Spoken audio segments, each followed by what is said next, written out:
नमस्कार, बिहार न्यूज़ देख रहे हैं आप। दिन भर की खबरों में आपका स्वागत है। मैं श्रुति चौबे आपके साथ। आज दिन है शुक्रवार और तारीख 5 जून। आइए नजर डालते हैं बिहार की आज की मुख्य खबरों पर। घर की छत से होगी कमाई, सोलर एनर्जी योजना को बढ़ावा दे रही सरकार। मुख्यमंत्री सम्राट चौधरी ने लोगों से सोलर एनर्जी अपनाकर घर की छत से हर महीने अतिरिक्त कमाई करने की अपील की है। पीएम सूर्य घर योजना के तहत लोग बिजली बिल बचाने के साथ एक्स्ट्रा इलेक्ट्रिसिटी बेचकर इनकम भी कमा सकते हैं। सरकार ने एनवायरमेंट प्रोटेक्शन के लिए बड़े स्तर पर पौधाकरण और जागरूकता अभियान चलाने की भी घोषणा की है। लालू राबड़ी की Z+ सुरक्षा खत्म, तेज प्रताप की सिक्योरिटी भी घटी। बिहार सरकार ने लालू प्रसाद यादव और राबड़ी देवी की Z+ सुरक्षा वापस लेते हुए उन्हें विशेष सुरक्षा व्यवस्था दी है। वहीं तेज प्रताप यादव की Y+ सुरक्षा भी खत्म कर दी गई है और उन्हें बस एक बॉडीगार्ड दिया गया है। तेजस्वी यादव, उनकी पत्नी राजश्री और सांसद मीसा भारती की सुरक्षा व्यवस्था में कोई बदलाव नहीं किया गया है। इस बदलाव को लेकर सियासी हलचल तेज हो गई है। लालू परिवार की सुरक्षा घटाने पर सियासी विवाद, मंत्री श्रवण कुमार का बयान। लालू प्रसाद यादव, राबड़ी देवी और तेज प्रताप यादव की सुरक्षा में कटौती के बाद बिहार में राजनीति गर्मा गई है। मंत्री श्रवण कुमार ने कहा कि सुरक्षा व्यवस्था का समय समय पर आकलन होता रहता है। ये एक सामान्य प्रशासनिक प्रक्रिया है। सरकार के इस फैसले पर राजद नेताओं ने विरोध जताया है। बीपीएससी 70वीं परीक्षा का इंटरव्यू पूरा, जून के तीसरे सप्ताह में आएगा रिजल्ट। बीपीएससी 70वीं परीक्षा के 2037 पदों के लिए इंटरव्यू और मेडिकल प्रक्रिया पूरी हो चुकी है और परिणाम जून के तीसरे सप्ताह में जारी किया जाएगा। इस परीक्षा में रिकॉर्ड 5400 अभ्यर्थियों का इंटरव्यू लिया गया है, जबकि प्रारंभिक परीक्षा 2026 में हुई थी। आयोग ने 72वीं परीक्षा के लिए भी बड़ी संख्या में आवेदन मिलने की जानकारी दी है। वायरल वीडियो केस में अनंत सिंह को राहत, गिरफ्तारी पर रोक जारी।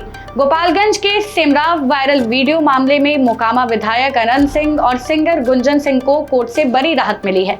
कोर्ट ने दोनों की गिरफ्तारी पर लगी रोक को अगली सुनवाई तक जारी रखा है और मामला 8 जून के लिए तय किया गया है। यह मामला हथियार प्रदर्शन और कार्यक्रम के वीडियो वायरल होने के बाद दर्ज हुआ था, जिस पर अब जांच जारी है। खान सर की क्लास में सीसीटीवी फुटेज की चर्चा, छात्रों को दिखाई आरोपियों की पहचान। खान सर अपनी क्लास में सीसीटीवी फुटेज दिखाते नजर आए, जहां उन्होंने कुछ लोगों की पहचान बताते हुए कहा कि इनमें से कुछ आरोपियों की गिरफ्तारी अभी तक नहीं हुई है। उन्होंने दावा किया कि घटना की पूरी सच्चाई सामने नहीं लाई जा रही है और कोचिंग पर हुए हमले को लेकर कई बातें छिपाई जा रही हैं। साथ ही खान सर ने कहा कि अगर उनका संस्थान बंद हुआ तो आने वाले समय में कोचिंग फीस काफी ज्यादा बढ़ जाएगी। इसकी गिरफ्तारी क्यों नहीं हुई है, जबकि कैमरा के सामने है और सारे लोग 20-25 आदमी कैसे देख। और यकीन मानिए, जिस दिन केजीएस बंद हुआ, जिस दिन खान साहब का आवाज दबाया गया, उसके 6 महीने के अंदर फिर से फीस 1-1.5 लाख नहीं चली गई। तो आप कहिए, बिहार टेंडर घोटाले में बड़ी कार्रवाई, ऋषुश्री का सहयोगी गिरफ्तार। बिहार के बहुचर्चित टेंडर घोटाले किंग ऋषुश्री के सहयोगी संतोष को पटना से गिरफ्तार किया गया है। जांच में कई कंपनियों के जरिए टेंडर में गड़बड़ी का खुलासा हुआ है। इस मामले में पहले ही 2 IAS अधिकारी को सस्पेंड किया जा चुका है और कई अन्य की जांच जारी है।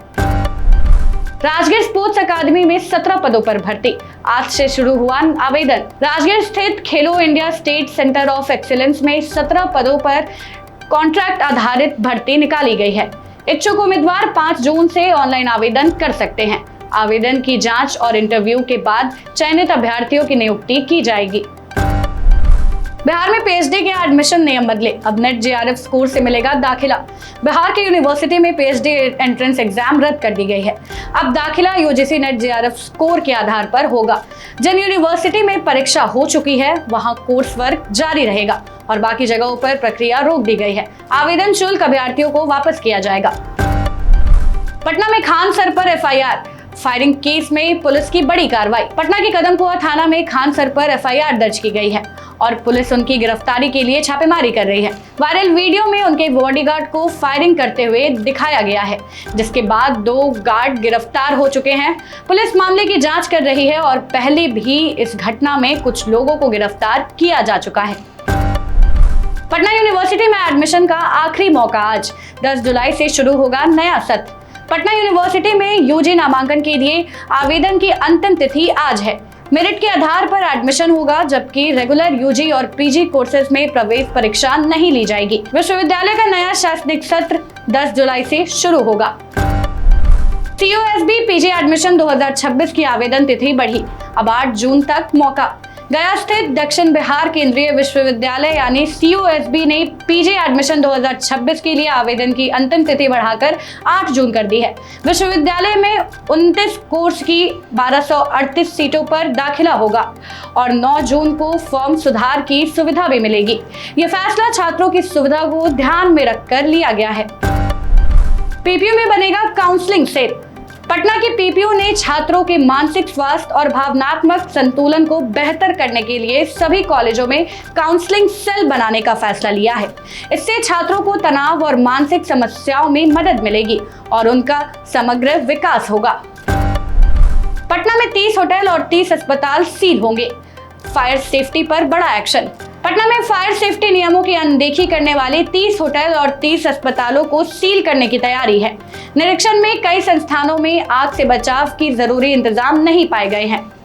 अग्निशमन विभाग ने सख्त कार्रवाई की अनुशंसा की है और जल्द सीलिंग की प्रक्रिया शुरू हो सकती है। बिहार में मानसून की एंट्री होगी लेट, गर्मी और बढ़ेगी। बिहार में दक्षिण पश्चिमी मानसून करीब 4 दिन की देरी से पहुंचेगा, जिससे अगले कुछ दिनों तक गर्मी तेज रहेगी। मौसम विभाग के अनुसार तापमान में 2 से 3 डिग्री की बढ़ोतरी हो सकती है और कई जिलों में लू जैसी स्थिति बनी रहेगी। कुछ इलाकों में हल्की बारिश और बादल छाए रहने की भी संभावना जताई गई है। फिलहाल के लिए बस इतना ही। आप भी बन सकते हैं जनता रिपोर्टर। बस अपने क्षेत्र की किसी भी समस्या का एक अच्छा वीडियो बनाइए, हमारे दिए गए WhatsApp नंबर पर हमें पूरी जानकारी के साथ भेज दीजिए। मिलते हैं अगले बुलेटिन में अगली खबर के साथ। तब तक के लिए जय हिंद, जय बिहार।